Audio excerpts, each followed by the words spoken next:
It was all going great. I was about to be made a business partner at the consulting firm I've been working super hard at for 6 years.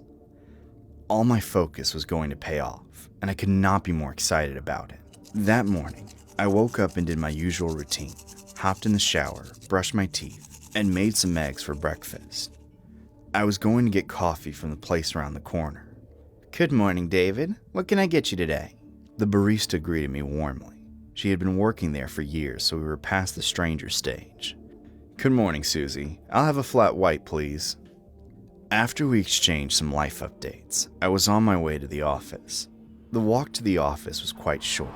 I arrived 20 minutes earlier, as I usually do. I did everything perfectly for 6 years straight. I was never late and even hosted the annual 4th of July party at my place, as I had a big yard that expanded in the forest and a great view to the lake, perfect for fireworks. "David, can I speak to you in my office?" my boss Don asked as soon as he saw me stepping into the office. I left my coat and briefcase at my desk and started walking after Don with the biggest grin. "Please, close the door behind you and have a seat. As you know, there's been some talk around the office about a new business partner. We wanted to promote someone from within our company, to show our appreciation for their constant hustle. And unfortunately, you didn't make the cut." He sighed, avoiding eye contact. I stared at him in disbelief. "You see, Sam's dad, he's one of our most important investors. This company wouldn't even be standing if it weren't for him. So, as a sign of gratitude, we decided to promote Sam. I know this is a hard hit for you, and you've been our best employee since the start, but this is just business. I am sorry." I got up and walked out as he was still talking. I could hear him yelling my name, but I didn't care. I was done. I grabbed my stuff and headed toward the elevator. As the doors opened, Sam walked out with the biggest and ugliest smile ever. "Hey man, you hear the news?" I rolled my eyes and walked past him. What a loser, I thought. How did this even happen? I don't care if his father built this building with his own bare hands. That doesn't mean you promote his idiotic and incapable son as a thank you. A note in a basket would have sufficed. I was fuming, and my first stop, as you could probably guess, was the liquor store. It was still 9 a.m., but I didn't care. I bought 3 bottles of booze. The weekend was approaching, and I made up my mind.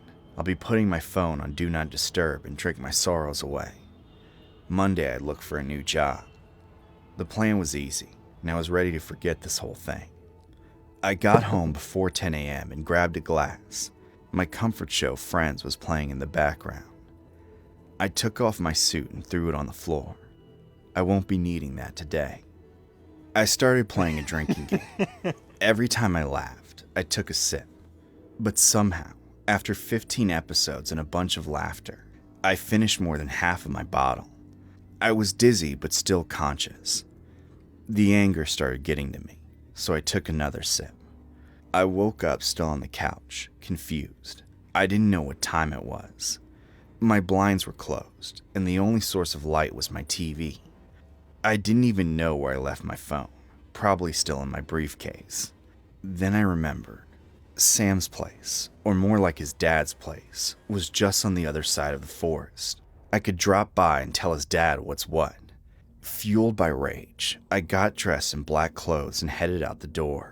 I decided to take the scenic route by the lake, with the bottle I didn't finish earlier. After walking for an hour, I realized I should have been there already. I looked left and right, but I couldn't see anything. It was too dark, and of course, I left my phone at home. At some point, I decided to enter the forest. Maybe I'd find some signs to redirect me back, I thought, but nothing. Not only was I lost, but I was lost in a dark forest with no phone, and my head was spinning. I decided to sit down and rest against a tree. I didn't have other options. I hadn't eaten for hours, or since yesterday. I honestly wasn't sure, but my stomach was growling, and I was seeing double. I woke up on the cold, wet ground. "Great, now it's raining," I said to myself. I was covered in mud and God knows what else. I felt dirty, alone, too alone. And then I heard it, the cracking sounds of steps against the leaves. Someone or something was definitely lurking around, and I wasn't planning on finding out which. I laid low for a bit. I could hear their raspy breathing. Yet this time, I realized it didn't sound like an animal. There was a person, a man, somewhere near me, and I knew he was there. I tried calming down my breath, but as soon as I inhaled, I heard him sprinting towards me. It was nearly impossible to see anything, and I felt the air around me thicken. Panic set in and my whole body froze. I just ran. My muscles were sore and my feet were stomping on the branches, making it even harder for me to run properly. I had no idea where I was running to. I just had to be far away from that place. I reached the beach, and by that time I was exhausted. The mushy sand was soft, so I collapsed. The next morning, I woke up to people screaming. They weren't that far, so I decided to listen for a bit. They were looking for someone. Was it the man I heard? With the daylight around me, I didn't feel scared anymore, so I started looking for him as well. I went back into the woods, retracing my steps, but it was all a blur. After a while of not finding anyone, I decided to ask the group for more details. Approaching them, I started hearing my name, and then someone screamed my full name. I responded back saying, "I'm right here. Why the hell are you yelling?" Everyone stopped in their tracks. I must have been looking rough. "David?" I heard my best friend faintly shouting. "Are you crazy? Where have you been, dude? We've been looking for you since Friday. You left work early and your phone's been off all weekend. What are you doing here? What happened?"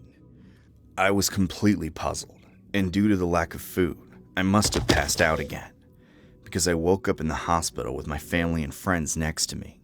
I explained what happened. Surprisingly, they understood. Apparently, I was gone for 3 days, which unsettles me greatly, because I thought I was gone for mere hours. I never told anyone about that man I heard that night. I still don't know if it was real, or if I was hallucinating. I'm still at the same job. Sam is now one of the partners. He bought a new car to celebrate, and went on a Euro trip with his wife to celebrate even more. My life sucks. I'm a loser.